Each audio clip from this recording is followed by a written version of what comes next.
Hey. Yeah, DM, it's the Daily Motor car. Good call.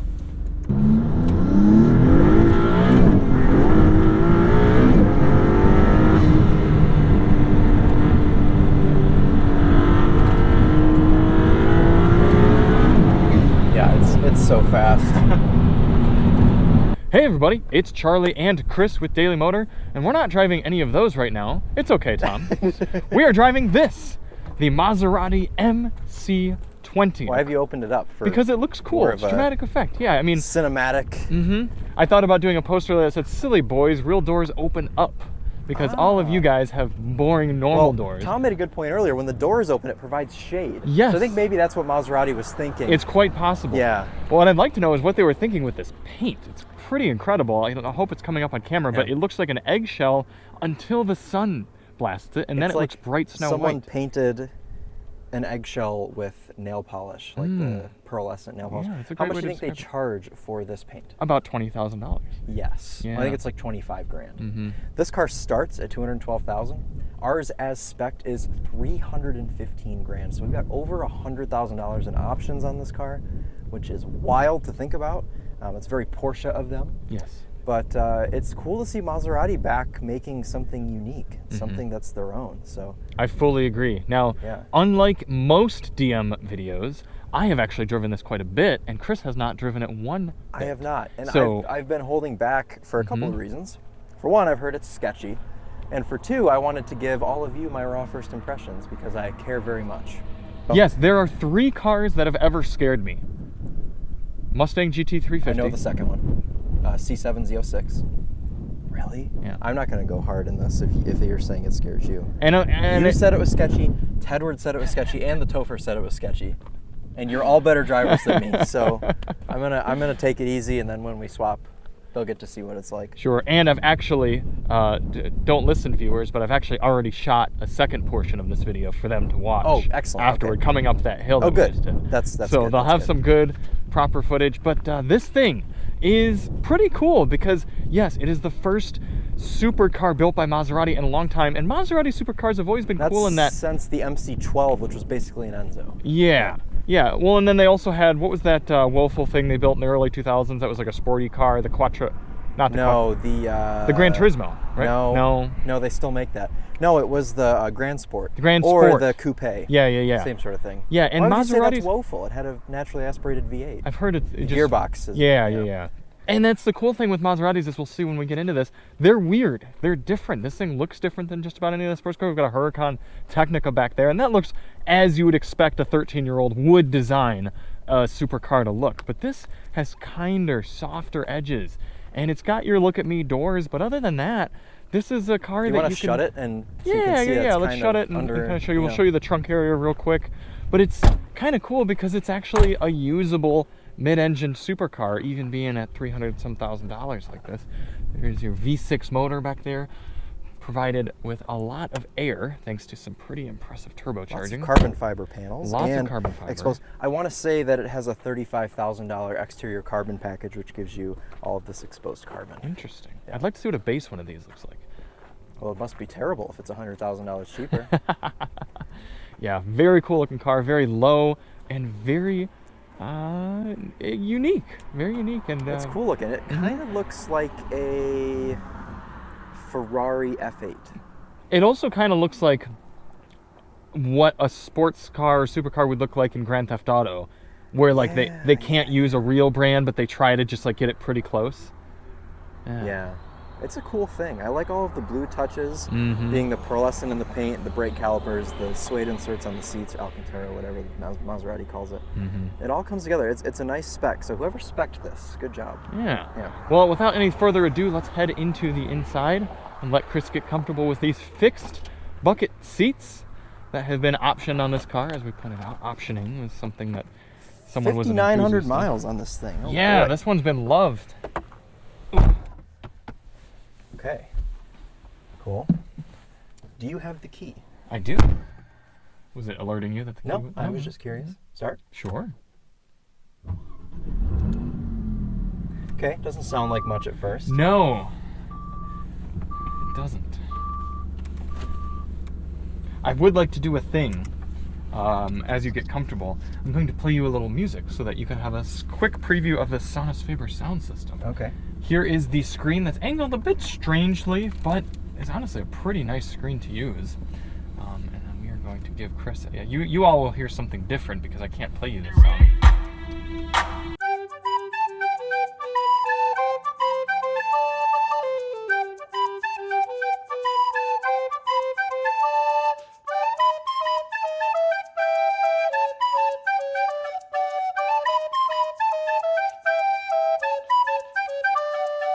You just don't expect that from a car like this because there's no room for a subwoofer or anything, so they've done a pretty good job with the power. Yeah, I was gonna say for a car in this class, that's got to be the best. It's pretty darn good. Would you give it an A? A, yeah, because once you get driving, the base kind of falls apart. A overall, but for this class of car, I would it's near the top. Yeah, that's exactly what I was thinking. Oh, these seatbelts way back when you're So this is the drive mode selector, mm-hmm. and then you have a suspension button in the middle? Correct. So you could either do a firmer GT or a softer sport if you want, and we're not allowed to use Corsa, I believe. What? Yeah, they're very weird. They gave us a car with a lot of ability and then said don't use it. How do you... Oh, I see. GT... Okay, well, we'll go in sport. I don't... But then you want soft suspension because bumpy sport is... Oh, you press it to get soft. In sport, you go between hard and soft. In GT, you go between soft and hard, or mid, they call it. Why is it vibrating? Fans, it sounds like. Fans are coming up. Yeah. Okay, so this is going to be D. Hey. Yeah, DM. It's the daily motor car. Good call. Paddles feel nice. Mm-hmm. It's like the Alfa Romeo paddles. This is very much Giulia Quadrifoglio-esque steering wheel. Not identical, but it's similar. We're also not allowed to use launch control. Correct. Yes. Okay. But you are allowed to use the lift, which is right here. You hold it for a minute or a second, and then it front end lift comes in. Why, with 3/4 of a tank of gas, does it have a range of 68 miles? Couldn't tell you. Okay. It may adapt to how it's been driven. Particle brake. Mustang. Super light steering. You're gonna want to go out that way. You are. Are you? The brake pedal is like wooden. Told you. Everything is creaking in here. This is what I love about Dude, Chris I love Raw first Maseratis. So we're starting off with some off-roading here. So everyone is curious how well the MC20 does. Which way am I going to go? The normal, the left. Oh, right. Yeah. No, left. Huh? Charlie, I cannot see. Are any cars coming? I don't know, I can't see either. Use your mirror. There is a car, but it's quite a ways back. Oh, you're a manual shifting enthusiast. Well, might as well. Yeah. A lot of boost noise. Yeah, a lot of fun turbo noises in this car. Every now and then, if you do it just right at lower RPMs, you can get a cool flutter, but it's hard to do. The steering is very quick. Yep. Very cool, directly on the road sort of feeling with this low sloping hood.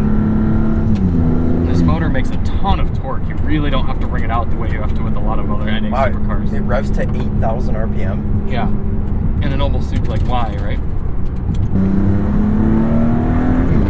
Oh, wow, yeah, it's fast. This reminds me of an Alfa Romeo Giulia Quadrifoglio on drugs. Fortunately, you have a camera mirror here, because if you were to look out this... Oh, I got it. Just went too much to see. There's a hiking enthusiast. Will be nice to her. Left turn here. Yep, I know.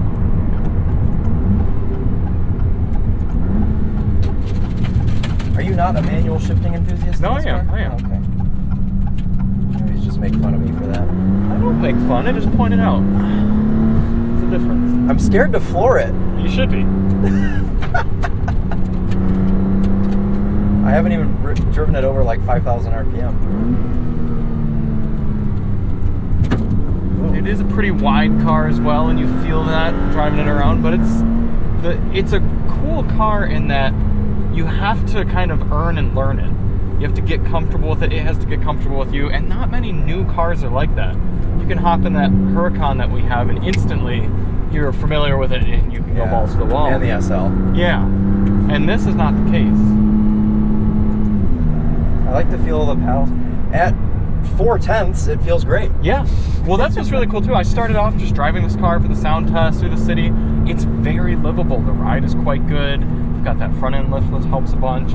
Now these seats aren't exactly fit for us. They're a little upright for my taste, but I like it. It's perfect for me. Yeah, you do like to sit up a little bit more, and you look proper. You look comfortable. Yeah, no, I feel great. I don't even think I moved the seat when I got in. I just got in. It's cool that you can drive it like a bat out of hell if you want, but you don't have to. You can kind of have fun just putzing. I have a question for you. Yes. Have you driven an Alfa Romeo 4C?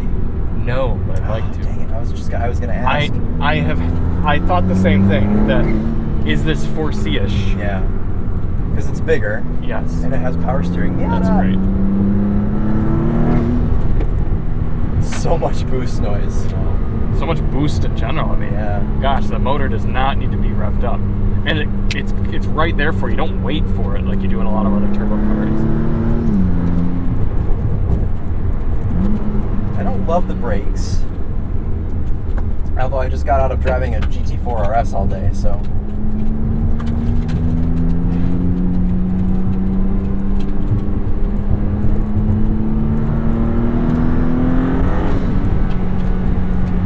Okay. It's not very, it doesn't make very many dramatic noises besides the boost noise. What on earth is happening? Why was he there? Couldn't tell you. Yes, it does seem like all of the engine noise is sucked into the turbos. Oh yeah, that's fast. Okay. I think this might be the quickest car we have here. I mean, it's 621 horse and this very light It can't be faster than body. the Huracan. I don't think it's faster, but I think it's quicker. Like 0 to 60, 0 to 100. I think it's quicker in that way. I mean, this thing really chugs, whereas the Huracan, you need to be up at $6,000 before it comes online. It's crazy how high this V6 revs, because usually V6s don't rev. Especially high. turbo, yeah. Yeah, especially turbocharged V6s. I mean, usually they don't rev past like 6,500 RPM, so. No, it's a pretty incredible motor. Yeah. This is the first engine that Maserati has done by themselves in a long time, and it's pretty darn incredible. It really, I wouldn't say it's the most exciting powertrain that you could get, but from an engineering standpoint and the way it propels this vehicle, it is really impressive. That was a double gear change for some reason. I think I held the paddle and it wanted to give me first.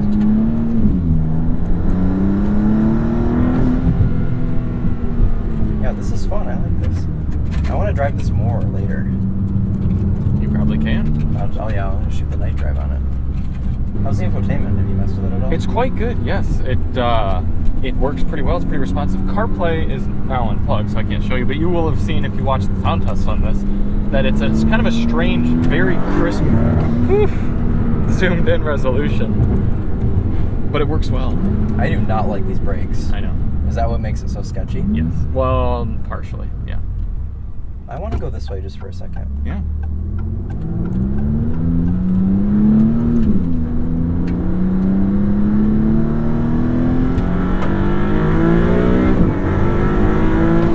Oh yeah, that's fast. I think it doesn't seem as quick and fast as the Lamborghini in some ways because it's so much quieter and less sensation.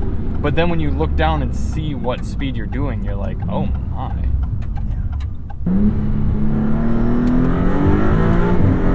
Oh, Christ. Yeah, you still had about 2,000 RPM to go. Did I? Yeah. I shifted at 6? It's 65, yeah. It's a lot of power, and it's interesting that you don't almost need to get up there. Tom was saying that too. He's like, you don't need to take it to red line because it's just. Yeah, this thing's awesome.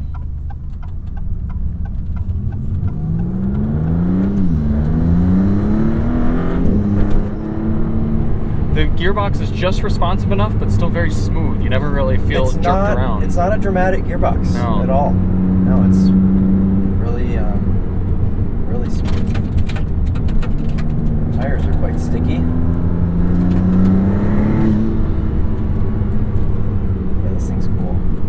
think a lot of people in this sort of cachet, the type of people who can afford this car, would appreciate this, because you could just be cruising down the street in 4th gear or something, not really revved out, and then if you do need to accelerate for whatever reason, just for kicks and giggles or to get away from the paparazzi or something, the power's right there. You don't need to downshift a bunch and make a bunch of noise in order to get it. I mean, you just breathe on the throttle and it carries you away in this wave of torque. That corner back there that we just did is like so sketchy when it's really sunny out, because you can't see that it turns left. Yeah, I'm glad we're getting all our filming done before sunset today. Oh, I hate filming during golden hour out here. You can't see anything.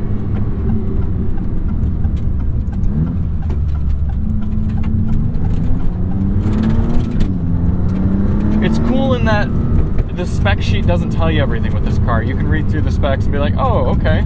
And then driving it, it's just, you just have to experience something like this.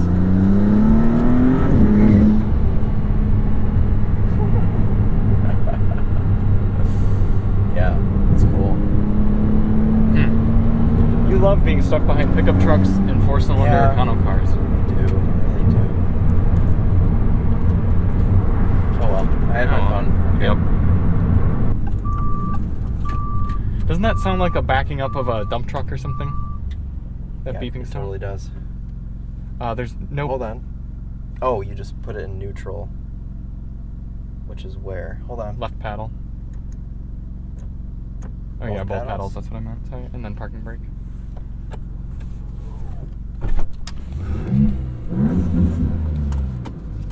Alright. Kind of sounds like a 3-cylinder. Okay. I'm sure Maserati would love to get that impression from you.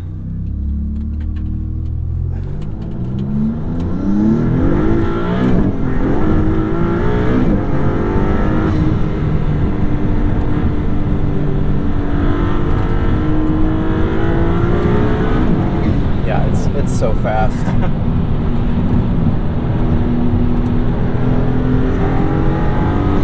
I mean, the published top speed is 202 miles per hour, and I fully believe it would get there with confidence. Yeah.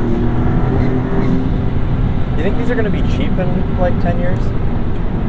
They might get down to like the high hundreds or mid hundreds, but I don't think they'll get particularly cheap. They're too unique. I think. Yeah. They won't get lower than like 150, I don't think. Yeah. And then they'll go up.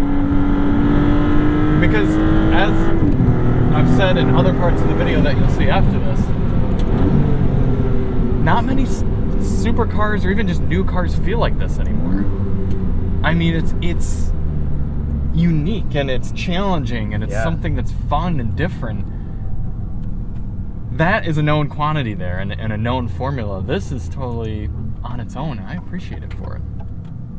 Some beautiful driving footage for you here in the Maserati MC20. Just here to get into manual mode. Although this motor makes so much torque, you barely even really need to wring it out. And I'm going to transition right back into the softer suspension, even though we're here in sport mode.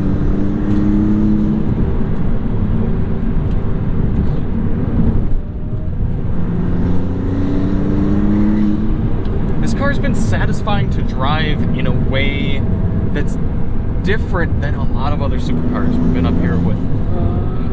Oh my gosh, I can hear him through my car.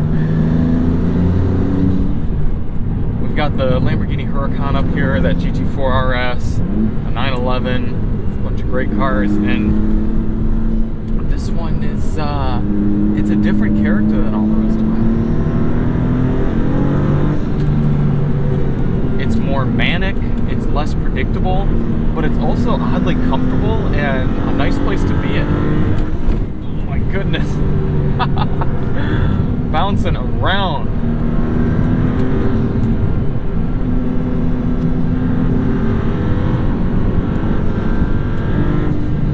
As strange as it is, this car is kind of fun as a driver because it poses a challenge. And it's not as predictable as a car like the one in front of us.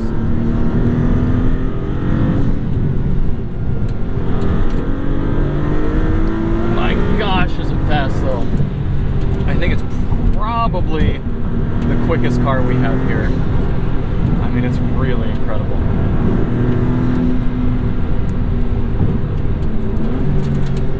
And that gearbox is instantaneous. Listen to these downshifts.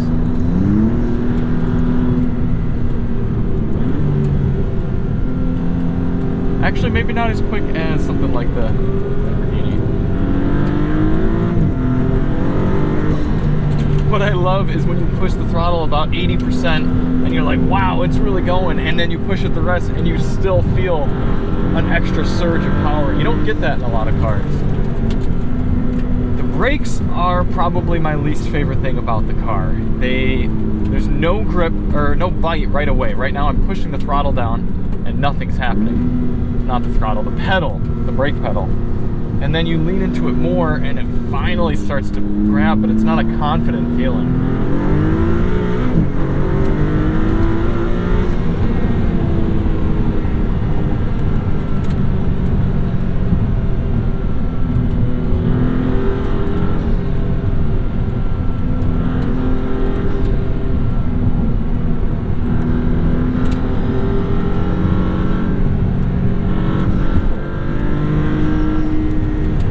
Drive a car like this where you have to learn and earn where its limits are. A car like that Porsche in front of us, or especially something more like a 911, well, you can tell exactly where its limits are. You can tell exactly what you can and cannot do. The same can't be said for this car. It's scary. It'll mess you up if you mess up. But that's good. That's a cool thing. You want a machine that isn't just predictable. Why do you want to drive a computer? You want to drive something with some soul and some character. And sometimes Chris and I joke about being better is not always better. And this is a perfect example of that. I don't want this car to be a precision instrument. I want it to be a little manic and a little crazy. And it does that.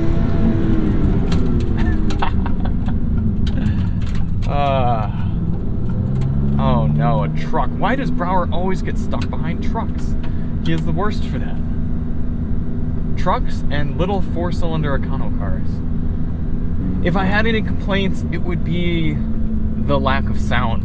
I know they needed to scoop up all of the exhaust into this motor to get it to be as fast as it is. But when you're paying this much money for a car, part of the enjoyment of it is the aural experience. And it sounds cool, but it doesn't sound crazy like a lot of other cars at this price. I mean, it feels crazy. It just doesn't sound it.